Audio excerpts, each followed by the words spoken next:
When we reviewed the original Inmotion RS, it was the fastest electric scooter we had ever tested, with 8,400 watts of peak power and an ESG certified top speed of 62 miles per hour. We love the build quality and how its low stance makes it one of the coolest looking scooters ever. But there's one complaint we kept hearing over and over again about the original RS and the new black one called the RS Midnight. They're great scooters, but they're expensive at $4,000. But this is the new RS Midnight Lite with a price tag of $2,999. It looks exactly the same. So what's the catch? Well, that is the subject of this video. So what do you get with the Midnight Lite version and what don't you get? Well, with a claimed top speed of 55 miles per hour and a battery that's 3/4 the size of the original, do you lose any of the magic of the RS Midnight? In this video, we'll show you what comes in the box. We'll compare the top speed of the Midnight versus the Midnight Lite in back-to-back speed tests, cover all the specs and features, plus the hill climb test, what it's like to ride versus the regular Midnight, how much real-world range you can expect from each version, pros and cons, and who each scooter is for. Okay, we're back on day one with the Inmotion RS Lite. Let's see what it looks like right out of the box. Okay, we've got our fender. Okay, we've got our fasteners and some pretty nice tools. Okay, headlight is shipped separately, so I have to install that. We're gonna get 1 or 2 chargers in here. 1, but it's a big one. 5 amps, that is a big one indeed. Your typical sports scooter used to have about like 1.75 amps. Now they're up to about 2. 5 is a lot. This should charge it pretty fast. In fact, this is a 30 amp hour battery, so let's charge it in 6 hours. This may be the hardest part about getting a new scooter is doing the assembly, because it's not that much to do, but like all you want to do is ride, right? When you pull your scooter out of the box, it's like sometimes you rush through this part because you just can't wait to get on the scooter. And you'd think I'd be over this by now, but I'm not. There we go, that's more like it. Now I'm gonna ask Ramir to give me a hand, because this is definitely a 2-person lift to get this out of the box. Okay, now for the stem latch. This one is a little tricky sometimes. Kind of an initial latch right there. So that pops up, and then this screws down and holds everything in place. To be honest, this is one of the trickier stem latches out there. It's definitely not one that you're gonna wanna do every day. It helps to apply a bit of pressure that way, and then screw it down. Just really make sure you don't get this one cross-threaded. Okay, well, we've got quite a few things to plug in, but they're all color-coded, so this shouldn't be too hard. Start with this yellow one over here, red and black, and same over here. Time to turn it on. There we go. Oh, nice dash. Most of the way charged, very nice. Let me peel this. The only other people I know that do this is new. They wrap up their grips, so the grips are nice and clean. And then, oh, we got our twist throttle. And we're not set to 0 start right now. This thing will be taken off. Now, I'm gonna put it up on the stand for 2 reasons. One, I wanna spin it up and see how fast the wheels go in each of the modes, but I also wanna find out how much it weighs. Get help when you do this at home. 120 pounds. All right, now let's check out the speeds in each mode. So mode 1 takes us to 19 miles per hour. Mode 2 is limited to 38. Mode 3 is 54. Oh, but there's mode 4. 66, and that's it. We're all out of modes. 66 is the firmware limited speed, and that means that the true top speed of the scooter will just be limited by power. All right, let's get the headlight installed. That's just 1 bolt that goes right here, and plug it in. Ooh, that's bright. Now let's install the rear fender. This is kind of cool. It's got like a foam pad right here to keep the 2 halves of the fender from rubbing or making noise. I always like to start all the fasteners before finishing tightening any of them. I'm wearing my full crash suit right now, so you might guess that I'm about to go do something stupid, and you'd be right, because I'm about to go do speed runs on the Inmotion RS Midnight and compare it to the top speed of the Inmotion RS Lite to find out what's the difference in top speed and acceleration when you spend $1,000 less. 2, 1, go! Oh, a little bit of wheel spin. Pretty smooth. All right, we got 36, 37, 38. Oh my gosh, it's going up so fast I can't even count. 44, 45, 46, 47, 48, 49, 50, 51, 52, 53, 54, 55. There's our advertised top speed. 56 is still going. Oh, it looks like maybe a little very, 57 maybe. 58. Oh, I got a tailwind though. Might not be as fast going the other way. Okay. That looks like it, about 58. Look, it's already at 30 miles per hour. 35. 40. 42, 43. Oh, we're kind of holding steady at 48. This direction, it's got the headwind right now. 49, I saw 49. right, now a top speed run on the $4,000 version of the RS Midnight. We got a little tailwind, so we're gonna see a faster speed on the outbound run, which is right now, then coming back. Here we go, 3, 2, 1, go! Oh yeah, oh, lots of spin, still spinning. Oh my gosh, okay. So by the time I look, we're at over 30 miles an hour. 48, oh my gosh, 50. Oh my gosh, 55. Oh, I hit a bump and it slowed down for a second. Okay, 59, 60, 61, 62, 63. Speedometers are green. 64, 65. I'm holding about 65 with this wind in my back. I got traffic coming up. I gotta let off soon. Okay, I gotta let off. All right, we saw 65, but that was with the wind. Now we're gonna turn around and go against the wind. 40, 45, 47, wind is really slowing us down. 52.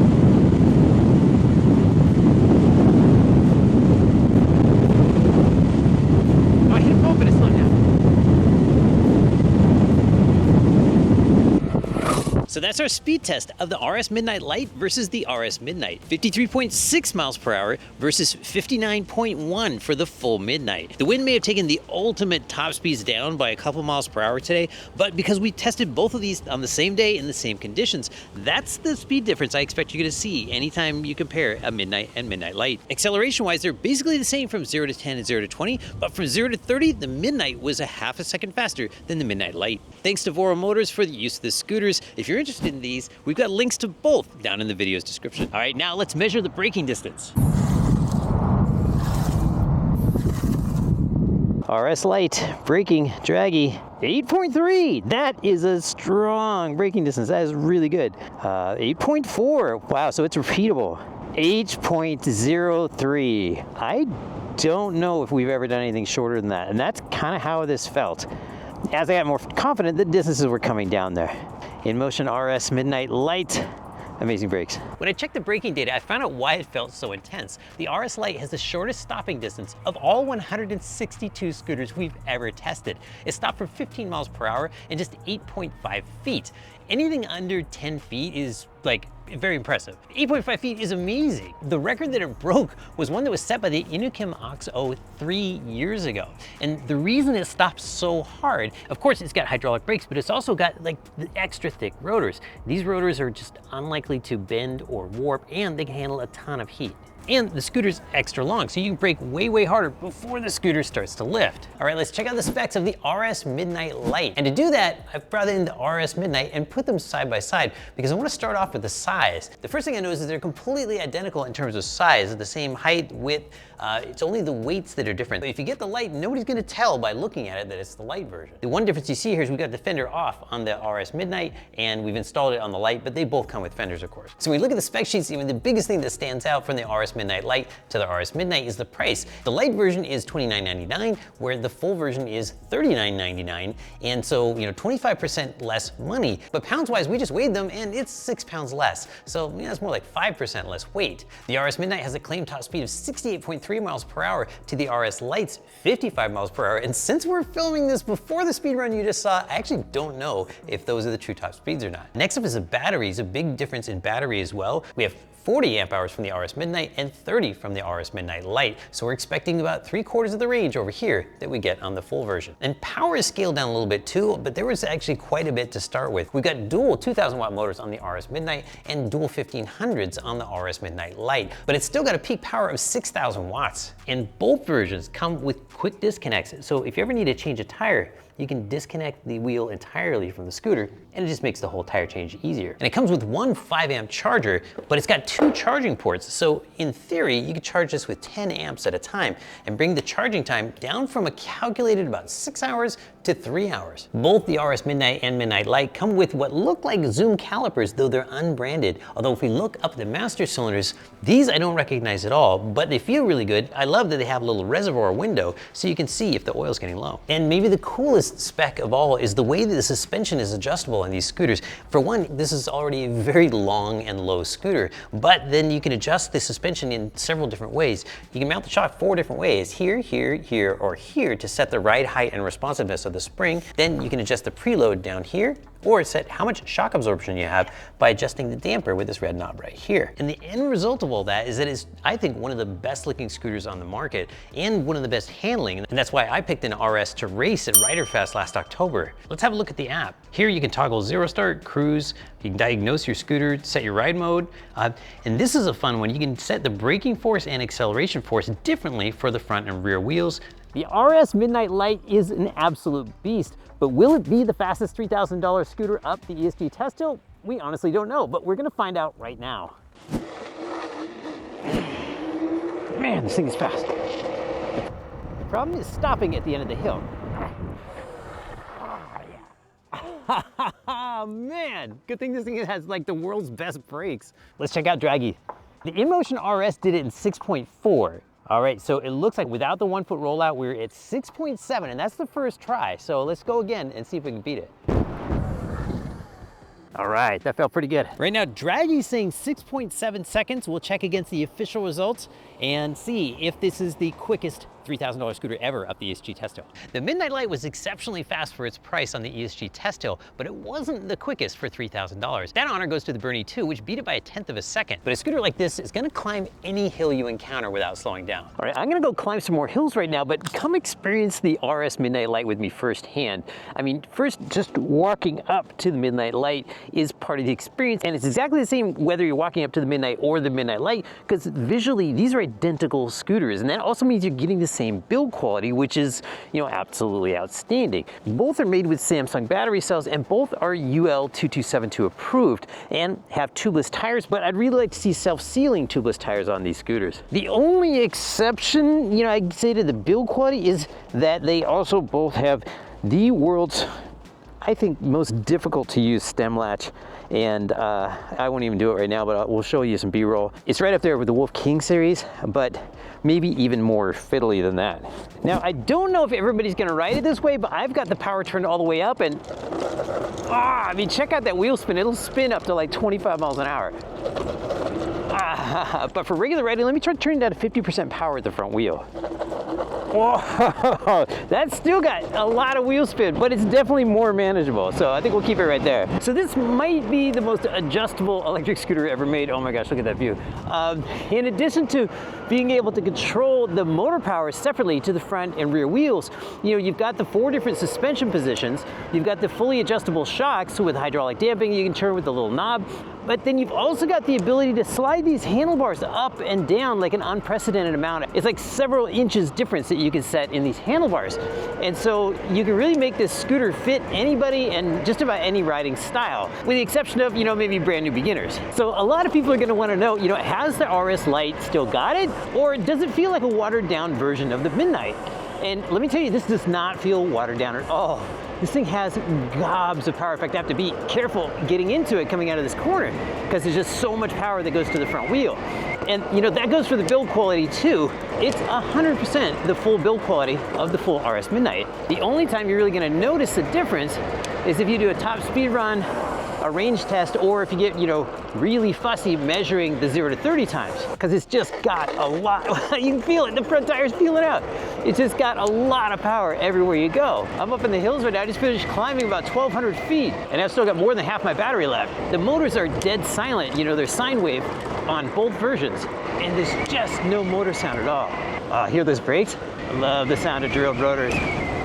And they feel so good. This is where those thick rotors come into play, is that I'm gonna do a lot of hard stopping coming down this hill, and thick rotors, they do better with the heat. They don't overheat, they don't fade, and you just keep all your braking power all the way to the bottom of the hill. And you know, sometimes like right now, that's important. Let's go! Okay, where's the road go? I don't know this road. Gotta take it easy. All right, so let's talk about twist throttles for a minute.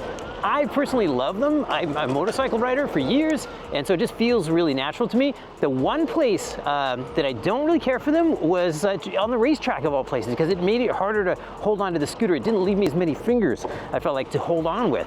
And then the other place where it's not my favorite is when I'm doing like super long rides. Like if I'm doing a multi-hour long ride, it was more tiring, I felt like, than a thumb throttle would have been. And so, but otherwise, I think for most of the time, you know, I absolutely love it, and it's what I would pick for this scooter if I was given a choice. Now, I didn't take this scooter off-road, I didn't have a chance, but I feel like the RS Midnight and Midnight Lite would actually do really well because of the adjustability. You know, you could throw a set of dirt tires on here, you could raise up the suspension, you could take some rebound clicks out of the adjustable damping, turn up the springs, and you know, off you go. I think it'd be really good. Aside from, you know, it's a little heavy and it's a lot of power, but I think you can make the RS Midnight Lite do just about anything. All right, so now it's time for the range test. I'm going from full battery to 0 to find out how far the RS Midnight Lite goes in the real world. Let me take you on a lap of the ESG range test course.